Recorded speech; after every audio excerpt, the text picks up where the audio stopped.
All right, and we are live for the Steelers Depot live stream here on Monday, July 20th. Let me pull up the link to talk to you guys and get this chat started. And we already have 12 people in the chat. We have Steeler fan, Samantha, Wes, Mutated Genome, and Mark are all here, and Dave Bryan is also here. Dave, how you doing?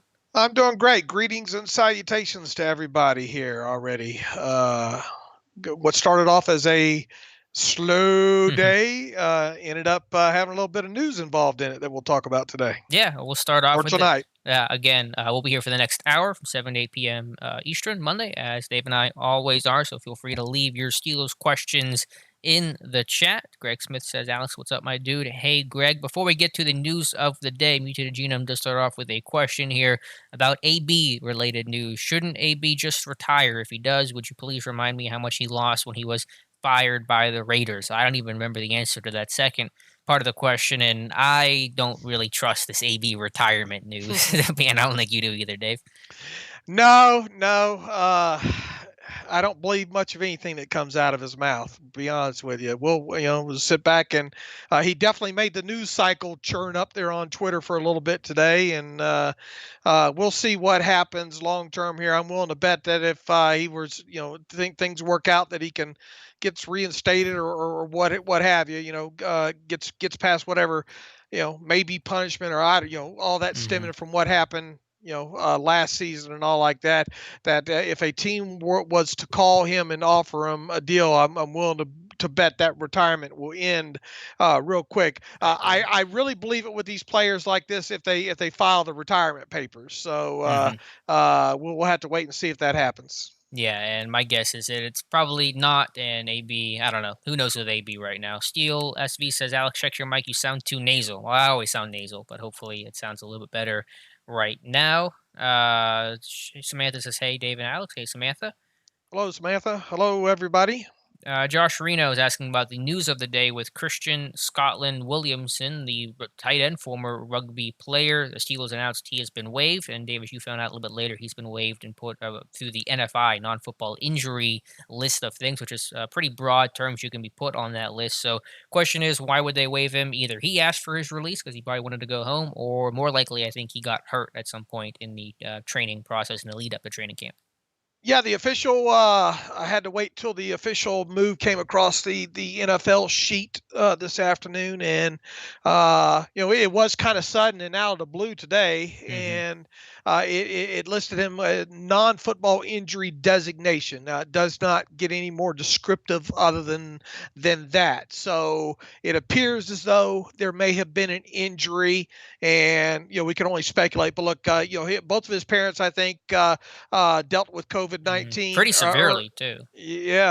earlier this off season, and look, I mean, just on his Instagram, throughout the last couple of weeks, there have been videos of him, doing some balancing drills and juggling and all like that. And of course, there was the interview I think with the Steelers. Who was it? The pastor, the Steelers team chaplain, or Yeah. that I sent you guys the link to about I don't know about 3 weeks ago, and it looked like he was gearing up for the season there. So we can only speculate right now, and that's obviously dangerous to do. But the fact that he was listed with a non-football injury designation, you would tend to believe that he was dealing with an injury of some sort, and thus the waiving today. Yeah, unfortunate for him. Kudos to him though. I mean, he wasn't even supposed to be a rugby guy, right? I think that he said that in that interview. That just kind of rugby happened by chance. The NFL happened by chance. So kudos to him for trying it. He did improve from his rookie year to his second year, as you would expect, but it was not going to be enough to make the 53, and probably not even for the practice squad. And as RMC asked, did CSW still have a roster exemption? I'm pretty sure he did not because they were at 90, and because right after releasing Scotland-Williamson, they signed Dax Raymond, which would also indicate there was not a free spot available. So I think the player international pathway program had ended, and so I think he was going to have to be just a regular 90 guy this year. Yeah, look, I mean, with all that's transpired this offseason, obviously it was going to be incredibly tough for him Hmm. to make the roster, and his best shot was probably a practice squad shot Hmm. at best there. So we wish him the best and all, and we'll see what we'll obviously follow the news with him and see what happens from here on out. But in all likelihood, I mean, it sounds like his NFL career might be over with now. Yeah, I think so. Kate Cabrera says, didn't Ian Rappaport tweet about a former Bears tight end signing with the Steelers? Yep, that's on the page right now. Dax Raymond from Utah State. Do have a scouting report on him you guys can check out as well that Daniel had written about. I think Raymond is, as you said before we got on the live stream, Dave, a better prospect than Scotty. And so, again, will he have an opportunity? The chances are slim, but I think he's a better prospect than Scotland-Williamson. I think he's a better prospect as well, and kudos to our own Daniel Valente for what you can do. It's so great when these signings like this happens. Right. Like we could go search on the site real quick, and lo and behold, there is a draft profile that Daniel had done on him. I think Hmm. last January, a Right. year ago, His first January. one for 2019. So good choice, Daniel. Yeah, Daniel's on top. He's come a long way, hasn't he? He sure has. Daniel really has. Look, I mean, he's a must follow on Twitter. Developed into a great football mind. He spent time with you down there at the Senior Hmm. Bowl. Just kudos to him, and he really his write up helped jog my memory about Dax Raymond as well too. A guy that. Look, I mean, he can play every tight end H back spot as well too. Can play attached to the line of scrimmage, can play detached.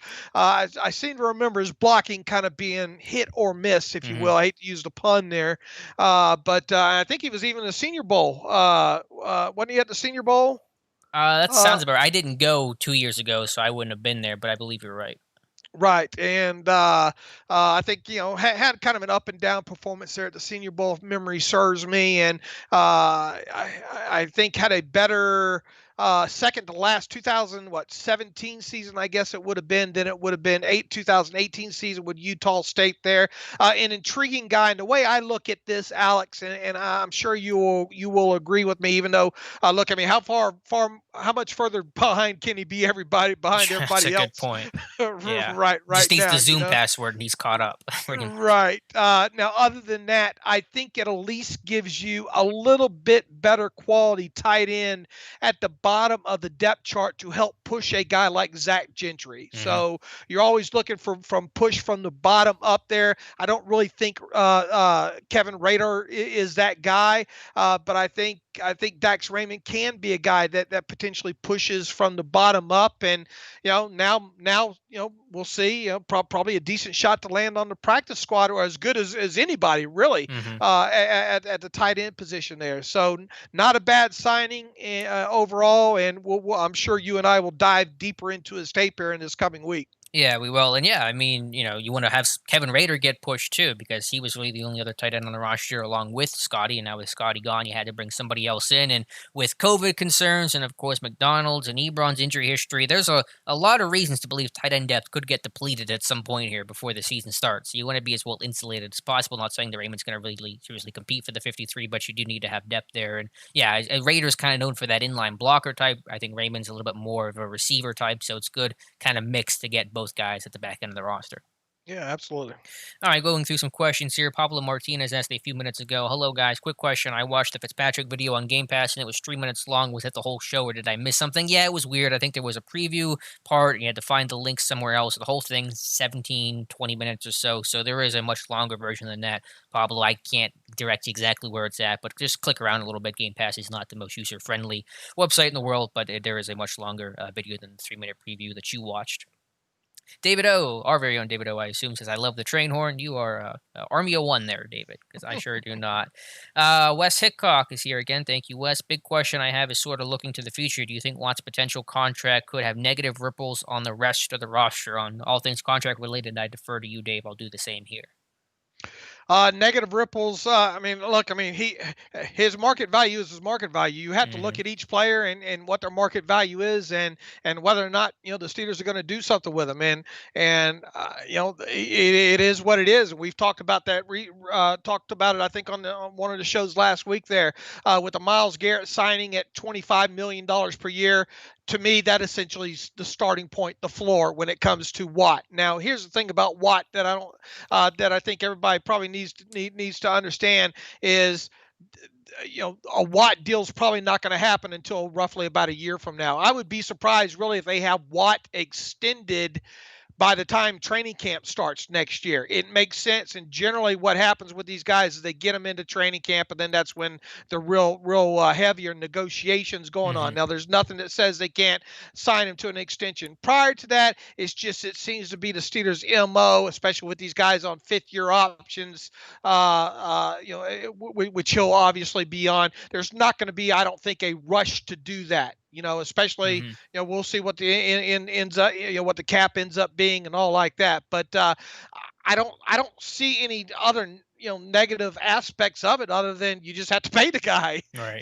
and we'll have to see. Next up is probably Bosa, at some point going to probably get paid, and then we'll see what happens early on in free agency, in next March and April, to see if any edge rushers crack that 25 million number that Myles Garrett has out there. But I would expect Watt to come in somewhere along the lines of, I don't know, anywhere between 26 and maybe knocking on the $30 million door before it's all said and done, when it comes to new money average. Now, here's the other thing to consider as well too. When and if they do get TJ Watt signed to an extension next year, his cap hit, usually those first year cap hits are a little bit more, a little bit lower, Hmm. and I would expect that to be the case with him. So, negative ripples, other than you just have to pay the guy his market value, really nothing other than that. Yeah, and Wes's follow-up was, to be clear, I'm 100% in favor of his market value. Just curious, what could it do to the rest of the roster? So he's basically just asking, will that prevent them from not being able to sign somebody because they want to do the deal with Watt? What would your response to that be, Dave? You mean a free agent or something? Is that what he's getting at? I maybe both, probably more in-house guys, I assume. But I think it's also important to point out, because the timeline that you're laying out is probably not till after sometime in the training camp next year. You've already gone through this wave of all the free agents to be from this season for the upcoming off season. So they'll have some time to sort that stuff out. Watt will come after the Jujus and the Villanuevas of the world. Right, and look, they'll obviously have it in their planner that has Sure. to be part Yeah. of what gets done. But and look, I mean, we're still waiting to see what's going to happen with the cap next Hmm. year. Is it going to be flat? Will there indeed be some sort of a reduction? I mean, it's not going to prevent the Steelers from signing Watt, because they might have to change the way they normally do deals. Right. All what we saw happen with the Chiefs and Patrick Mahomes and Chris Jones this year. Now, even that would be kind of newsworthy, because Steelers just don't do deals that way, and it's hard to imagine a guy like Watt, unless you, like I said, you guarantee the first 3 full years of him, foregoing the early contract cash flow, which normally Steelers contracts do have. So, long and short of it, there, Wes, I don't foresee any issues here. All right, there you go. Again, Dave and I are here till 8 p.m. Eastern Time. Be sure to ask any Steelers questions you guys have. Let me pull up the link to the article I just clicked on, because it is another piece of Steelers news. The week one against the Giants, Steelers on the road will not have any fans, barring any sort of crazy change in circumstance here. So just a little heads up there for you guys. Go back to the questions. Let's see. White Mex 98. What does an improvement you saw that was good with Washington last year, and what's something to look forward to this year where he might be better? I think the first thing with James Washington, and this is something I can't really see as clearly as the players who talked about, but everybody talked about conditioning. He was in much better shape in year two than he was as a rookie, which is expected. He was more versatile. He was able to play and move around the formation, play the X, the Z, the F position, and he just wasn't confined to one side of the field the way he was at Oklahoma State. He was a more physical guy. He was better using his hands to defeat press coverage. He was more physical in his route stem, and he was better at the top of the route as well. And all those things, I think, combined made him a much more consistent player and a much better vertical threat that this team needed him to be and continues to need him to be. So all those things for Washington. In terms of where he has to get better, just probably continue to prove to be that vertical catch point, stuff like that. But I think last year was an encouraging sign for him, considering how miserable this offense and quarterback play often was. Yeah, I just say, usually if he has someone, in his face there, varying those get offs a little bit, and obviously, improving his all around route running. Yeah, some more stuff. Short passing tree. Right. We saw the good hands, the contested catches, and thing ability to make the catches down the field and really use in on that touchdown against the Browns, on that ball by Devlin Hodges, ability to contort his body in the end zone and make that kind of catch as well too. And in fact, even in my timeline on Twitter early this morning, even though you hate to see a guy double catch a football like what was in that game against the Colts there on that catch over on the far sideline over there, at least he had the concentration there to stick with that ball and make that catch on the Hmm. sideline there. So a lot of the things that we saw with him coming out of Oklahoma State, we just need to see him get a little bit more well-rounded, especially I think with his route running and particularly his get-offs. Yeah, and just show that, chemistry with Ben. Obviously, Ben's a lot better quarterback, but you want to make sure you have that chemistry there because that is so important. I'll have an interview with DeMarcus Ayers, former Steelers receiver. They'll either go up tomorrow or Wednesday that talks about how important that chemistry is and how that's probably more important than anything else you can do as a receiver, but build that good rapport with Big Ben. And so that'll be something new for Washington in 2020. Play Dead 0112 says, with seemingly AB retiring, I know Steelers fans are sour about how AB left, but I think he is the greatest Steelers receiver ever. In terms of talent, there's no question to me. In my mind, he is the best. Now, where do you want to weigh that with everything off the field is a little different type of story. But the question you had posed earlier, Dave, and I think it's a really interesting one, is do you think that AB is going to be a Hall of Famer, or at least do you view him as a Hall of Famer? If we're judging a guy just on what he did on the Mhm. field and what he did on the Well, field alone, that's the question. you know, How do you, yeah, is that what your criteria is? well, I mean that's it's not my place to say that. Now I believe that's what it should be. Mhm. Okay, and if that's what it comes down to, then yeah. I mean, look, I was running out of superlatives to describe what this guy was doing on a Right. weekly basis. I mean, his route running, easily the best route runner in the NFL, and really no signs of slowing down either. Mhm. Just can make fantastic catches all over the field. Could do a lot of stuff after the catch as well. So yeah, I'm with Play Dead 0112 there. The greatest Steelers receiver ever. Uh, yeah, I mean, it's hard to argue, right? Because he had what, well, 6 seasons in a row with what, over 100 catches. I mean, he was the best wide receiver in the game during Mhm. that span, or during probably the second half of that span.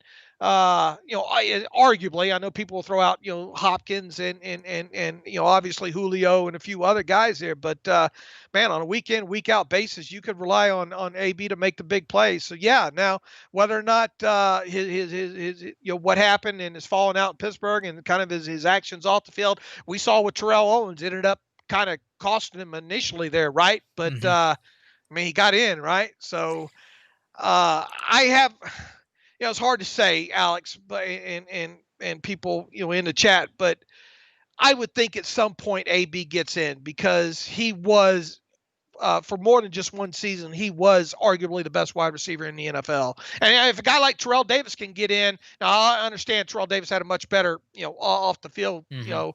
attitude and didn't cause issues or that we know of. He's in, so I don't see why a guy like AB won't get in initially. Will it be first ballot? I don't know. Probably, maybe not because of his actions off the Right. field.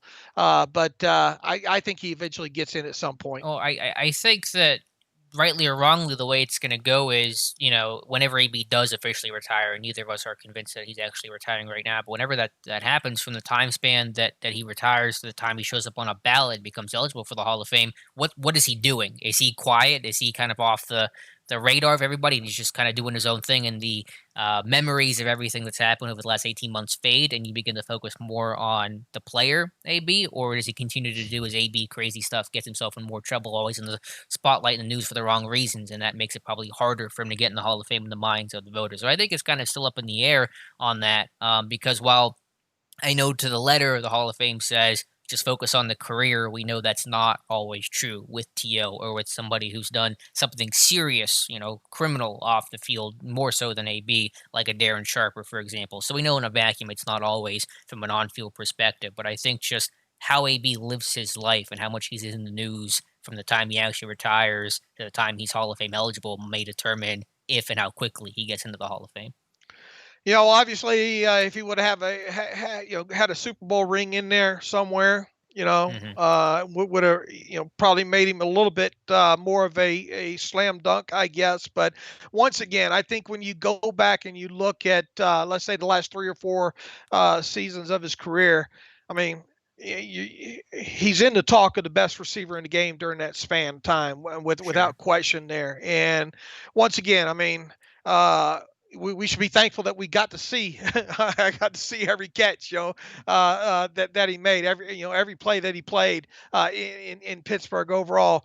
uh, what would have happened had he not had Juju not been voted team MVP? What happens? Yeah. You know, All right. I mean, does that play out any differently, or does he still end up causing an issue that leads to what this has all led to? Would he have still had the off the field? It's hard to answer that, mhm. obviously, but I think if you just try to get past the bias of how things ended with him in Pittsburgh and just look at the span of years that he was in Pittsburgh, it's hard to vote against him being a potential Hall of Famer in my opinion. Sure. From an on-field perspective, there should be no argument. Literally, his first touch in the NFL was a touchdown, that kick return, a little reverse they had against Tennessee. So it's just a matter of the off the field and how you weigh it. My guess, my gut right now says, yeah, he probably will get in at some point. And from an on-field perspective, there's no argument he deserves to be in the Hall of Fame.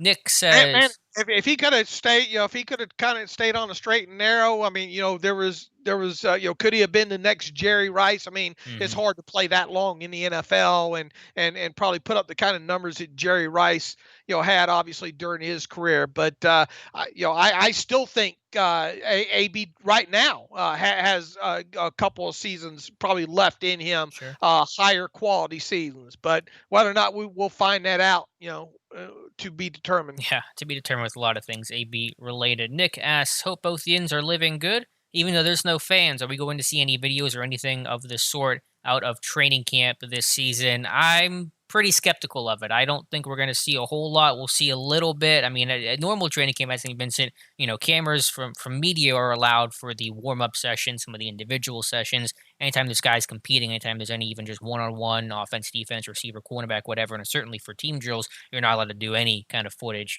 photos or video. And I know there's going to be even more restrictions this year on what the media are able to report, which is very little. So I think the information out of camp will be minimal, unfortunately, this year. Boy, this is going to be like being on a desert island and Yeah. coming across a Ritz cracker or something. It's an Eddie Murphy joke in there somewhere. Yeah, there is an Eddie Murphy joke That's a in there. saltine. Yeah. Yeah. Yeah, but yeah, we'll be licking our fingers for every little morsel. Yeah. I have no idea what we're going to get out of training camp. Obviously, if anything that comes from the team will be highly scrubbed, hmm if you will. We're going to be, Alex and I, and really anybody on the outside, are going to be flying blind through a lot of this. And it looks like, if I'm reading this report right, Alex, coming across from Adam Schefter on Twitter right now, NFL offered the NFLPA today to play 0 preseason games this summer. So we'll have to see So if that that's the NFL offering the union that. NFL Okay. offered now they probably I tell you what they're doing. They're offering that in lieu of probably trying to get the players to take some sort of hmm hit Oh yeah. in the salary cap next year. So uh, we'll see if this comes to fruition here. So even if we get just one preseason game, I think, which was kind of the scuttlebutt earlier today, uh, that's not going to be a lot for us to go on when it comes No. to thinking 53, bottom end of the 53-man roster and those kind of things there. So anything we get, we'll say thank you, sir. May I have another? What the concern though is, a little bit of knowledge is a dangerous thing, and how we're gonna have to wrestle with that little bit of info, and God only knows how some of this stuff will get framed by the media based on one report that's probably unverifiable. So yeah, it's gonna be very weird. I don't think it's gonna be a whole lot of information. The only reason why there was a lot of information at training camp at Latrobe was because they were so You. Because okay, fair enough. I mean, I was gonna be more humble about it, so I appreciate you being my entourage there. But yeah, because fans could tweet about it, because I could write up the whole practice report. So media was able to do more. You're gonna see it very. It's gonna be like during the season, and how much do we learn about practice during the season? Not a whole lot. So yeah, gonna be Well, very weird. the thing is, I've never been to a training camp practice, but I've worked with you long enough over the years that, uh, you paint a good picture, and I know enough about your football IQ that I trust your eyes. Hmm. So, a lot of what I was able to gather from training camp, mixed along with what I watched during every preseason, gave me all the info I felt that I needed in making good speculation. Now, obviously, everything we speculate, it doesn't come to fruition or isn't always right. But I'd like to think that we had a good idea of roster top to bottom, and now we're just not going to get that regardless of of the amount of information that we get from whatever sources moving forward this Right. summer. And there was video, not that I took video, but fans would just take video and give out a couple highlights, which at least gave some look at training camp too. So not a whole lot. I think there was a report that roster size should be determined by tomorrow if it's going to be 90 or 80. And so I hope it's still 90. I don't know if it's going to stay there though. Yeah, we'll And see. They still got a lot. I mean, I know they've yeah. got some of this testing kind of maybe figured out here, but we've still got a lot to learn here. Yeah, and not a whole lot of time because didn't rookies for the Texans and Chiefs report today or that tomorrow? It's tomorrow, or I think it I was mean, it's today. any time now. Yeah, I think, right? it's real quick. If it's tomorrow, it might as well be today because we're only a couple hours away. So, yeah, lot of information still, unfortunately, that we have just don't know right now. Play Dead 0112 says, "Hey Dave, just wanted to say I love your countdown highlights you do every day, and it's awesome." So, Dave, that's your countdown to the season. Some really cool stuff there. I think Mike Wallace found one of yours today. Yeah, Mike Wallace today, the long touchdown against the Browns. What was that? 2010, right? Let me go Boy, ahead and pull it up here. that guy that guy could hit some home runs. He might have been a one trick pony, but that was Hmm. one hell of a trick, wasn't it? Yeah, it worked well enough. Speed kills in the NFL for sure. Let me try to find that play for you guys down on your timeline here a little bit. But yeah, cool one. Cool. I like the series for sure.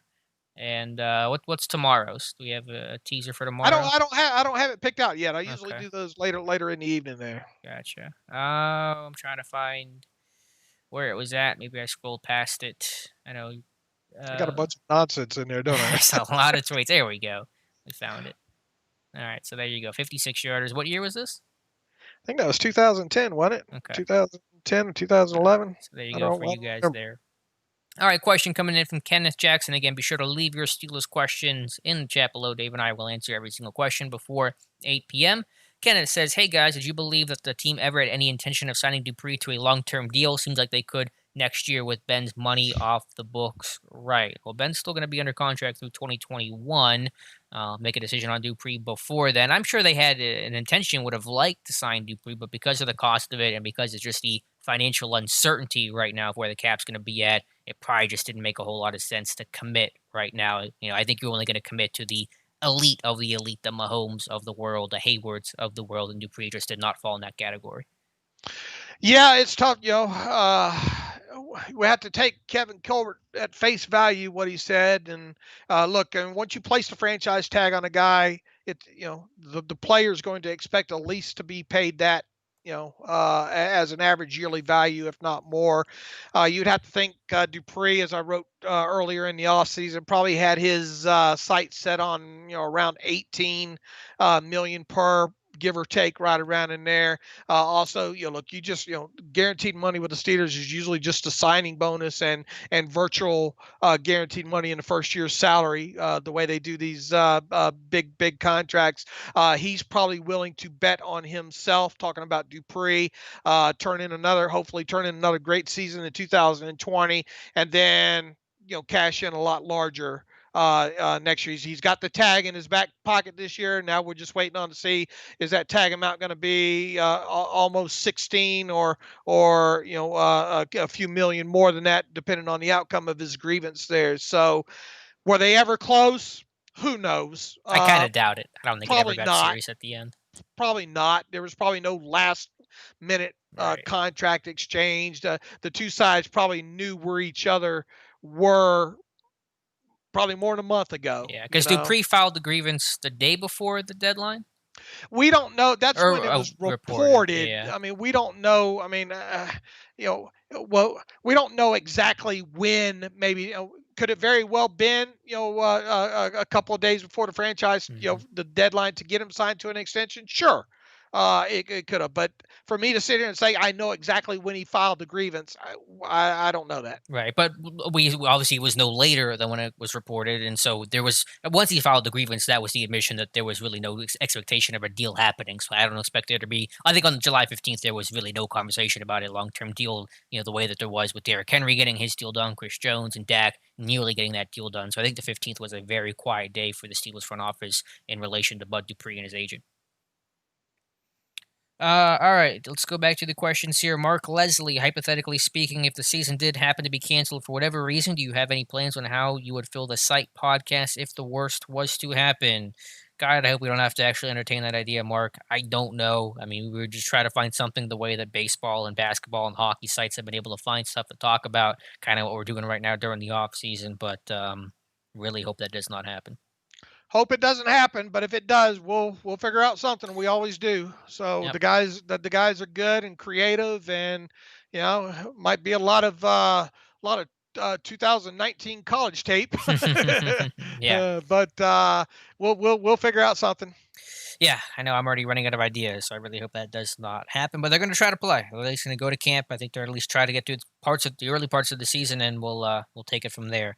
Nick says, if I'm not mistaken, weren't AB, Wallace, Hines, Sanders, and Holmes all on the same roster in 2010? Imagine when that could have been. Yeah, you had AB, Sanders, Wallace, the Young Money crew. I mean, that was a really good trio that we did not get to see for very long, unfortunately. But yeah, very talented crew there. All right, that's the questions for now. Again, be sure to leave a question in the chat. As some Pirates just hit a home run. Who is that? Will Craig Evans? I'm not quite sure, but Pirates are up 2-0 for you guys not able to Oh, watch. we're gonna get some play-by-play here, or That's, what? that's what we got. We got a half hour to kill here, Dave. Yeah, Philip Evans 1 yard, 2 run shot up in the top of the second inning. There we go. K Jackson, Pittsburgh says, "Hey guys, do you have any insight on what the Steelers' plan will be on Ben's replacement? Unless Mason Rudolph shows drastic improvement. That quarterback is not currently on the roster. Aaron Rodgers a possibility. LOL. No, I mean I think that they're going to still look at Rudolph and try to look at his evaluation and how much he's grown from a very difficult 2019. Is Rudolph really going to be the heir? Probably not at this point. Though I'm not going to write that book right now because let's just see what he's able to do and whatever action he gets this upcoming season. But to your point, probably someone in college right now, if I had to guess who that eventual attempted heir is going to be. And barring them drafting early, in 2020, which who knows what the draft's going to look like, right? Right. As we sit here right now, or what the college football season is going to look like, or heck, what even the NFL season is going to look like right now. But barring them drafting, top 10, 12, 13, right around in there, I've said this all off season, and I will be shocked if they draft a quarterback in the first round. Period. As we sit here right now. Now, obviously, that can change. Look, we're probably not going to learn a lot. Well, the Steelers might during training camp, or Mm-hmm. should during training camp learn a lot more about Mason Rudolph. But other than that, the hope is that us as fans don't have to learn too much about Mason Rudolph Right. this coming season here. If we do, then something's probably gone horribly wrong, other than a couple of kneel downs or some mop up duty or something along those lines there. So, yeah, I mean, are the odds against Mason Rudolph being that guy right now? Yeah, absolutely. But, things change, so we'll have to wait and see. I don't think there was some speculation. I think at the end of last week, people talk about Dak Prescott and what's going to happen there, even if Dak gets back-to-back franchise tags. Even so, as Alex and I said on the podcast, I think the other day, the odds of Dak becoming your franchise quarterback, in I guess it'd be 2022, are very slim, Mm-hmm. just from look, if he flourishes in Dallas these next two seasons on back-to-back tags, he's going to command super big money, and the Steelers just aren't. I don't view them being in that market. On the flip side, if he flounders in Dallas the next 2 years, what's his do you really want that as kind of be the only way I see a guy like Dak Prescott landing in Pittsburgh in 2022 would be as a cheap veteran backup. Yeah, which I don't find very likely scenario of happening. I think Dak's going to stay in Dallas. They were very close to working out a deal at the end of this tag deadline. I think that every Dallas beat writer seems to indicate that he's probably going to be retained as a Cowboy at some point in his career on a long term deal. So, yeah, the other issue with Rudolph is that even the stuff that you learn early on in camp, in any preseason and practice and stuff like that, will have quickly have diminishing returns because I mean, you would expect Rudolph to look good in training camp, in practice, and any preseason action he gets because he's gone through the regular season Sunday football. So this should seem like a cakewalk to him. So you'll be able to check that box hopefully pretty quickly. If you can't, then that's a big problem. But if you can, then you check that box. But then you say, well, he's looking good in these moments, these low pressure environments. But now we really can't judge him until he gets back in the regular season action in a Sunday game. So even with Rudolph, you'll learn a little bit, but that value will go away, I think, pretty quickly. And Rudolph's already in his third season, right? Hmm. Going into Yeah, his going into third year three. season here. So, assuming Ben plays out his deal, Rudolph's contract will be up after the rookie contract will be up after the Hmm. after next season, right? Right, So, 2021. you know, uh, odds are probably you're not going to sign him before that ends. Right. So you would have to get in a position where you were comfortable, you know, probably placing the franchise tag or a transition tag on Rudolph if you felt that good. And once again, what we're hoping for, at least as fans, is that we don't have to see Rudolph take another snap other than preseason snaps, Hmm. from here on out. So yeah, I mean, obviously the odds are against them. As far as what their plan is, man, it's just so far out right now. But once again, I will be surprised if the Steelers draft now. Might they draft like another third round quarterback? Next year, it's obviously possible. But no, I do not think they'll spend. As I said here right now, I do not think they'll spend a first round draft pick on a quarterback in Hmm. 2021. Yeah, I think the likely odds are that as long as Ben is here, you're going to draft to surround Ben with as much talent as possible. So maybe if Ben's able to give him a heads up, like, hey guys, before next year's draft, like I think 2021 is going to be my final year, maybe that would change the plans. But just hard to say right now, unfortunately. Nick says the Pirates winning a game. I suppose the world is really ending. Don't worry, Nick. They'll blow the lead. They blew the lead in the first game. They'll do it again. All will be right with the world. David O asks, "Who is your favorite all-time Steeler not named Cheaty, and why?" Unfair to give me that exemption. David, I go old school with Big Daddy Lipscomb. Him and Ernie Stautner for a very short time, a very powerful interior duo of couple D tackles. Big Daddy was one of the first true big guys, 6'6", 300 pounds. Could really run and a really amazing athlete for his era, and a lot of fun to watch. A crazy story, a lot of up and downs, and a tragic end to his life. Unfortunately, heroin reported overdose. But Big Daddy Lipscomb, one of my favorite guys. Dave, what about you? Man, I'm a child of the '70s, and I wanted to be the Coca-Cola kid, getting that Joe jersey from Green. Mean Joe Green. Man, some of my earliest memories. Mean Joe Green and Jack Lambert, obviously. Now you want to talk kind of more modern Steelers through the years. I was a big Lawrence Timmons fan. Okay, I well, was Zach. I was just I really just liked Lawrence Timmons the player. Lawrence Timmons never caused no issues with the team, and obviously Heath Miller, this saying, no Hmm. nonsense kind of players that left it all out there on the field, didn't really have much to say once they got off the field. Really enjoyed watching. Glad to say I got to watch every snap of that Lawrence Timmons played in the NFL and every snap that Heath Miller played. So yeah, those kind of would be modern guys, and obviously I've enjoyed being able to watch Ben Roethlisberger in his entire career as well too. So many. Yeah, Lawrence Timmons in the news a little bit earlier, I think last month, yeah, in late June, made a $500,000 donation to his alma mater, Wilson High School in South Carolina. So very generous there from Lawrence Timmons, the law dog. Nero the King. Hey, fellas, just want to say I really appreciate you guys leaving the politics out of your show. As someone who deals with it on a day to day basis, I really love that you guys are an escape for me. Thank you, Nero the King. Yeah, we try to be just as sports centric and focused as possible. Of course, there is going to be overlap with some of the political and more controversial, I guess, landscape of the world, but we just try to be Steelers focused for you guys and be an escape over a very difficult last few months for so many people.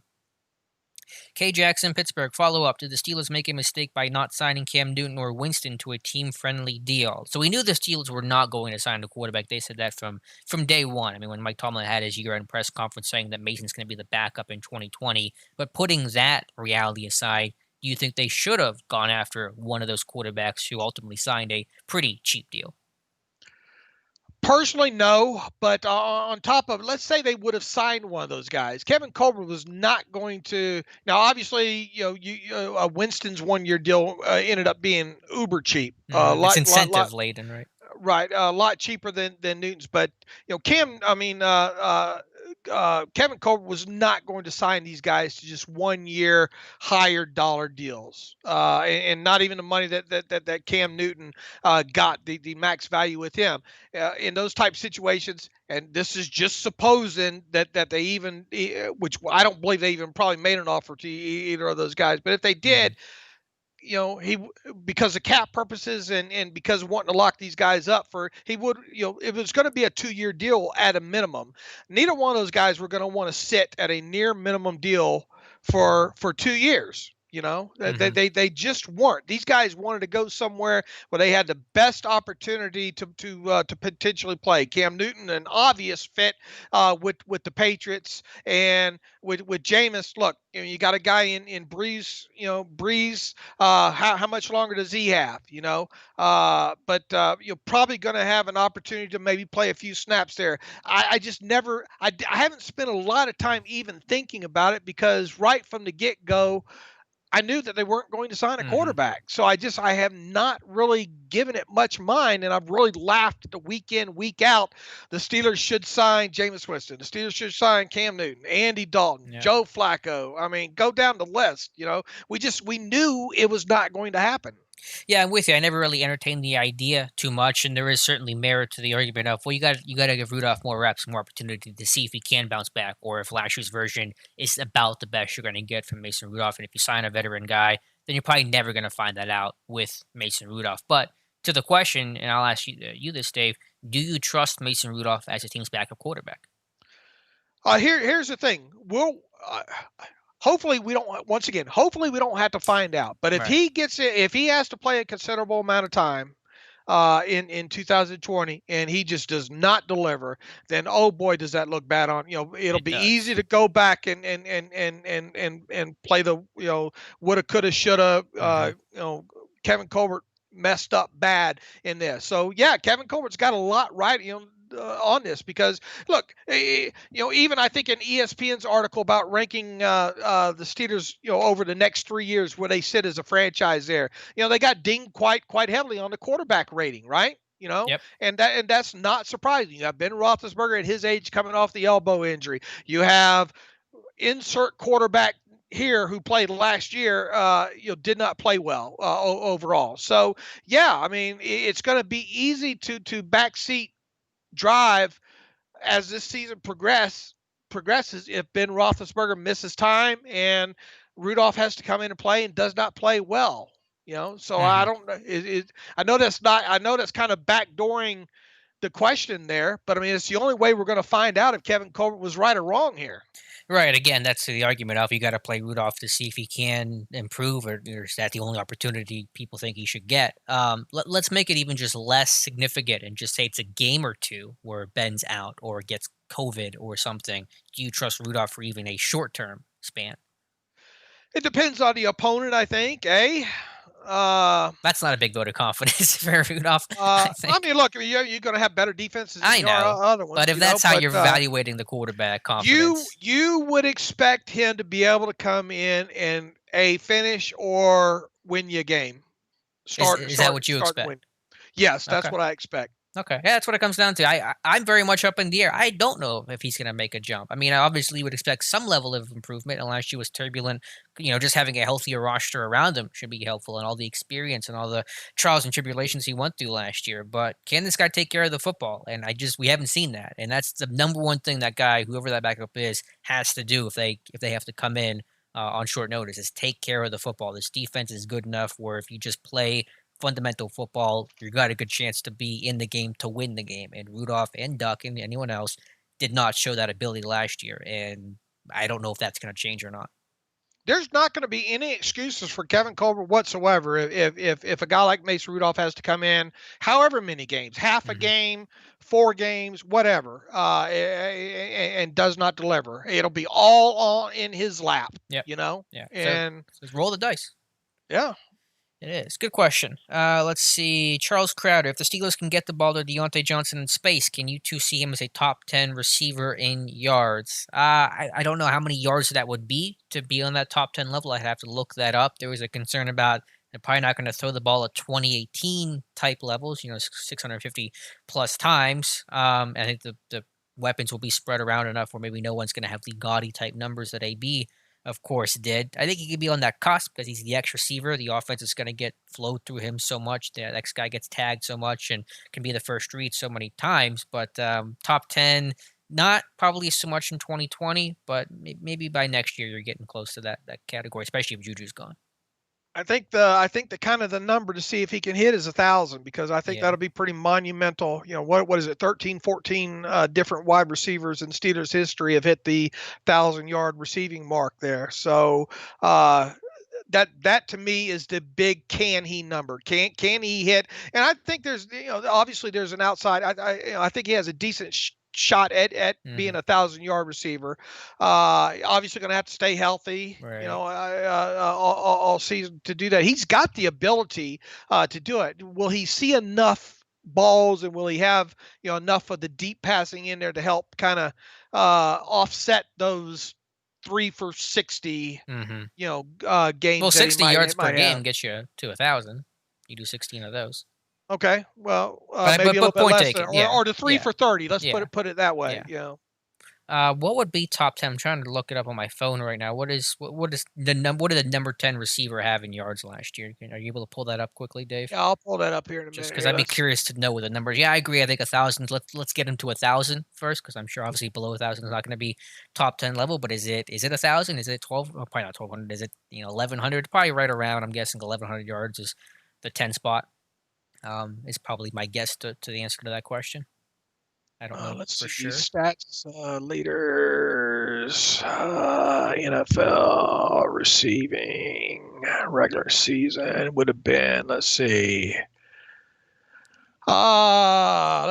Michael Thomas, 1,700 led the league. What do you want to know? Top 10 number. What was number 10? How many yards did the number 10? Number 10 was Jarvis Landry at 1,174 yards. So right around 1,100, I said. So yeah, can he get that?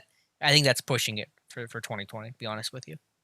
If he hits that, I'd be ecstatic. Oh yeah, I mean that probably means obviously excellent season. Probably means that Ben stayed healthy, which good things on both front there.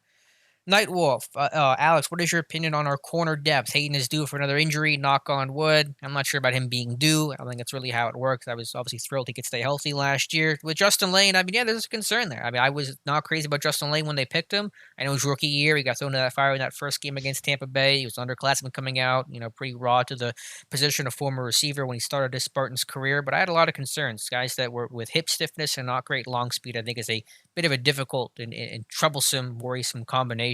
So some worries there, but other than that, I mean, I like obviously Hayden Nelson, and then with Cam Sutton. I think should be the top backup outside corner ahead of Justin Lane. If it was me, I don't know if the team's going to agree with that or not. So if they play Sutton on the outside as the backup, I'm happy. If not, there's obviously some unknowns there with Justin Lane. Jose Eduardo Rivero, do you think the Steelers defense can be one of the best defenses in the NFL in the next 4 years? I mean, 4 years feels like an eternity to try to project out, look where this defense was 4 years ago. But to the point about where they could be 2020, yeah, I think this defense has every expectation and reason to believe they're no worse than top 5 and can compete to be the best defense in the NFL in 2020. All the pieces are there, all the investment is there, and this is probably the best time to probably be the best version of this defense because after the season you may be losing some pieces like guys like Bud Dupree and worry about the future of someone like Joe Hayden, how much longer they'll be the player they are today. So this should be the best version of the Steelers defense, and it should be a very good version at that. Yeah, it should be. I'll be disappointed if they're not top three in in my magical adjusted net yards for passing attempt stat. And if they do that and are able to play the run anywhere close to the way they played it last season, albeit they did give up some big plays at some bad times. Most memorably against the Seahawks in that game, Anthony Chicklow. But look, I mean, the expectations should be high for this defense, plain and simple. This should be one of the league's top 1, 2, or 3 defenses, and I'm counting it on being number 1 or number 2. I'll be very disappointed if it's not. I'm with you. Nero the King, as a diehard Steelers fan and a diehard Penn State fan, how awesome would it be to see Pat Freiermuth in black and gold? Then we get rid of every tight end under contract. Hey, I'm all for investing in tight end. I beat that drum pretty good during the draft season. I understand why they didn't because the tight end class was not great, but I'm all for investing in that position because I think it's been neglected in the draft for far too long. Cameron Wright, go Dave and Alex. You guys do an amazing job. Amazing. Salute. Thank you very much, Cameron. Too kind for you to say. Thank you. K. Jackson, Pittsburgh. What kind of offense do you expect the Steelers to run this year with Ben coming off an injury? Do you believe they will try to become more balanced? Yeah, I think it'll be, not anything radically different with Ben. Obviously, it's still Ben and Feet are working together against some more pre-snap motion potentially, and just not throwing it as often, hopefully, like they did 2 years ago. That'll probably be ideal for Ben. Yeah, I don't think you hope that the defense is good enough and putting the offense in good situations. And there's a couple of late leads throughout the season that we're not looking at a situation where Ben has to throw for 350 or 500 yards in a game along those lines. Look, I mean, obviously you don't necessarily have to run more, but as we always say, you just need to be able to run more successful more often. And generally, if you're running good early in games, and then also if you're able to convert red zone opportunities, which we think should be back in much better positive territory this year as opposed to last year, then you're going to probably have opportunities to run later in the games. And if you can do that and hold on to the football, look, I mean, go back to that San Francisco game last year. How big was that fumble by James Conner? Do they win that game if even if that drive stalls, and able to punt it away? Yes. Do they win that game? Yes, I think they do because that defense was playing unbelievable. Like it forced 5 takeaways. They win that game. So they should be able to. We think they should be able to run better. At least we hope that's going to be the case. And if so, and look, I mean, if you have James Conner healthy, and if you're able to maybe mix in Anthony McFarland Jr. and get some of that speed and playmaking ability, throughout the season, and the receivers stay healthy, I think they'll be fine. I do think that Ben getting the ball out quickly, all of the way he did 2018. I think you'll see a lot of that again. But on the flip side, as we said, obviously the deep ball wasn't there last season for the Steelers. And if you go back to 2018, that first half of the 2018 season, for whatever reason, Wi-Fi was not connecting and the deep ball wasn't there. Now it got better second half of the season there. But if Ben throughout from start of the season on can have a, let's say, 45% completion rate on throws of more than 20 yards down the field, I think they're going to be fine. It's going to force defenses to kind of respect that. And you think Deontay Johnson's going to be another year, make a step in his second year, and Washington should improve a little bit. And obviously having Juju back and potentially maybe being somewhere close to the Juju that he was in 2018, they should be fine, I think. All right, there you go. T. Davis, will the Steelers sign Kaepernick? No, I don't think there's any chance they sign Colin Kaepernick. I don't think there's any chance they sign any veteran quarterback unless there's some sort of catastrophic injury. Jamal Curtis, Alex, who do you have more confidence in, Deontay Johnson or James Washington? And you're not going to get me on this one, Jamal. You do this every week. you got somebody else in the chat. You didn't get me. Deontay, if your question is sincere, I go Deontay. I think the guy's going to be a potential star in this league. I think Washington still has some more to prove and does not have the upside of Deontay Johnson. Desmond Barnes, if Connor has a healthy and good season, do you see the Steelers signing to another contract? No. I think even in a good season, that probably just dries up his price tag too much with so many other free agents for this team has to sign. Again, Juju, Filer, Villanueva, Banner, Hilton, Sutton. The list goes on and on. Connor, just because of Dave's term, the fungibility of the position, the investments in Snell, McFarland going back to the draft in 2021. I see 2020 as James Conner's last year in black and gold, regardless of how it goes, good or bad. I agree. Jamal Curtis, Alex, I say you should add to your YouTube where you react to TV shows like Game of Thrones episodes with Dave and analyze them. I don't. If we get real desperate, if there's that cancellation, maybe we'll do that of the season. But I don't think that'll be in the cards. Jamal, Sean Mays, thoughts about these preseason games being canceled and how much do you think it will affect players' play? Well, I was just thinking about this a second ago, Dave. Is that let's assume the union accepts the apparent reported proposal of no preseason games. At that point, I guess you might as well not even need 90 guys on the roster. You might as well just do 80-man roster because the injury risk is is significantly decreased at that point. So you probably play with 80 at that point. So the first thing it would mean is potentially a lot of job loss out of the gate with 10 guys each team, 220 players losing their job, which would be I think unfortunate. Obviously, from there, how much do you think it affects their play? Yeah, I differ with the union in a little bit of the ramp up sense because obviously they're pushing for no games because they want guys to ramp up and have time to get acclimated, which I'm all for. But we'll talk about ramp ups. Could you imagine going from playing your first game? It's going to be a regular season game. In months, the first one you come back to is when it counts. And for rookies and young guys, that is a ramp up that's probably, I think, asking a bit too much. Yeah, I'm going to open up this window. I'm going to jump out of it, right? oh my goodness. I don't know. I disagree. I think there should be 2 preseason games. I don't think I'm not going to get my wish. Yeah, I mean, look, you know me. I wish there were 5. I mean, well, yeah. I wish there were 8 preseason. You want to go back to like 1973 when they had like 8 of those things. Because I love watching football. I love watching preseason football. I love watching the 90th guy on the roster get snapped. I mean, and I know you do too, and I know that's a point that you're going to make. But even practically, just in the ramp up argument, I think that you need preseason to be part of your ramp up. They say if you have 2 quarterbacks, you don't have none. Well, if you have 2 or less, it's better than 0 quarterbacks. I don't know. I don't know, Alex. Because you're going from crawling to running. From training camp, which will be eased in. Look, I think it should be eased in. But you want to tell Chase Claypool and rookies, okay, your first game is Monday night against the Giants. Good luck with it. Yeah, but how much if you had just one game, why not just play all? I just let it be rookie day, But we'll see what happens. I don't want to get my hopes up either way on this. We've already today. I think we've gone from maybe 2 to 1 to maybe none. So. I think it's going to be 1 at best. I think it's probably going to be 0. If the NFL is proposing that, I know it probably comes with some carrots and sticks there, but probably going to be 0. Anyway, let's see. Jason Robinson, Alex, missed a question. I think I did miss a question here. The infamous Tim, if you were the Steelers GM, would you look to find Big Ben's replacement now? Would you stick to Mason Rudolph? We talked about this earlier in the chat. Still to be determined. We'll see what Rudolph is able to do, if anything, during the season. Just really not sure right now. Jason Robinson, Alex, I'm curious, how can you have seen football games from the 40s, but not a movie from the 80s? Well, one's football, one is not. Just not a movie guy. I don't know. I guess I just focus on football a little bit. Let's see. Any other questions? We're getting some real comedians here in the chat. And Mark says, thank you very much. He says, just wanted to say thanks again for the book. That was James Conner book. Less than 2 weeks it took to arrive. So, Mark, glad you got the book. And I think who won it last week?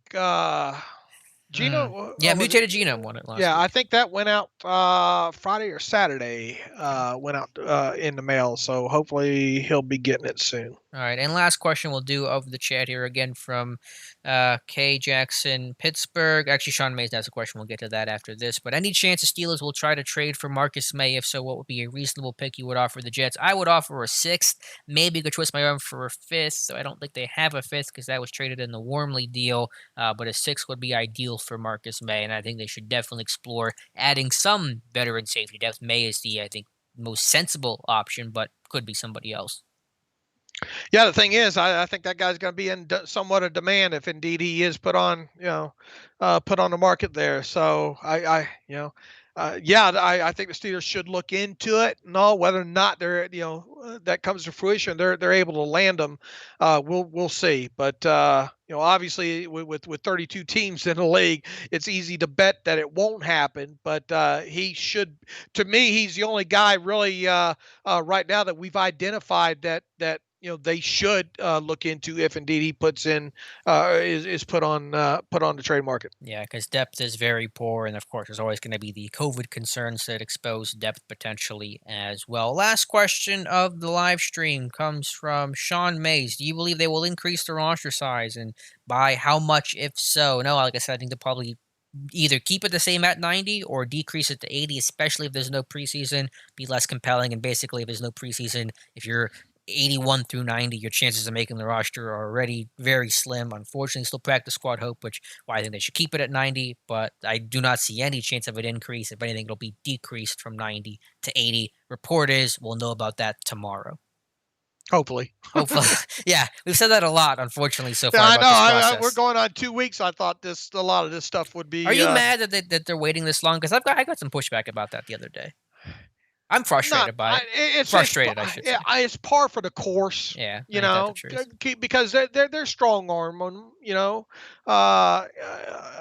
It should have been settled 2 weeks ago. Am I Mhm. surprised that it's not? Am I mad that it's not? I mean, look, all that's going on right now. No, I'll get happy in the same pair of pants. To the same degree, maybe that I'm mad, but just you just want to know some of these things ahead of time, so you can educate yourself on them, and then you can turn around and maybe help educate some people on it, Mhm. as well too, instead of last minute try to thing and then try to figure it out while while training camp's getting underway. So I mean, I'll get over it. I just wish that they would have had a lot of this put to Yeah. bed a couple of weeks ago. I'm with you. I'll get over it too. I just the argument of, well, you couldn't do anything before because things might change. Well, if the goal was you can't have a plan in place until you know that things won't change, then you'll never have a plan in place. Like this season could end at some point. Like they could cancel and stop the season. So that's not a good excuse because everything's under the subject to change, heading, regardless of when you get that agreement done. I'm going to be maddest throughout this whole thing is if the players end up giving in on the revenue side of things this year, and then it creates a Hmm. situation where the cap has to go down X amount next year, and then they're going to wipe out a large portion of middle class players throughout the league.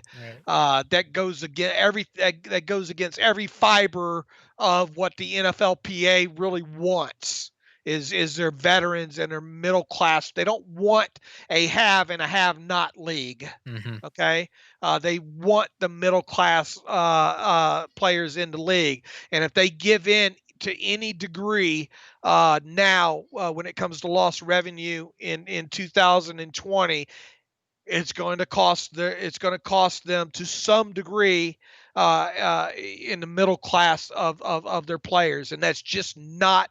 Once again, it's not what the NFLPA wants to their core. I know that's not the case. So if they give in to any aspect of that, shame on them. Yeah, I agree. Just it's the number one thing this union cannot allow to happen for the players' sake and benefit. All right, Dave, that's going to do it for our live stream. Thank you, chat, for being here. Thank you, everybody who asked questions. We will be back next Monday, 7 to 8 p.m. Eastern, with Training Camp Eve. Will be actually our next live stream. So, Dave, thank you so much for being here.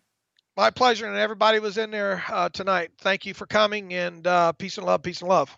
All right, guys, be sure to check out an archive of this stream. If you missed it, you can find that wherever you find the Steelers Depot Terrible Podcast. Also find it on Steelers Depot. We'll have our Terrible Podcast tomorrow as well. So thank you guys for being here, asking questions, and we'll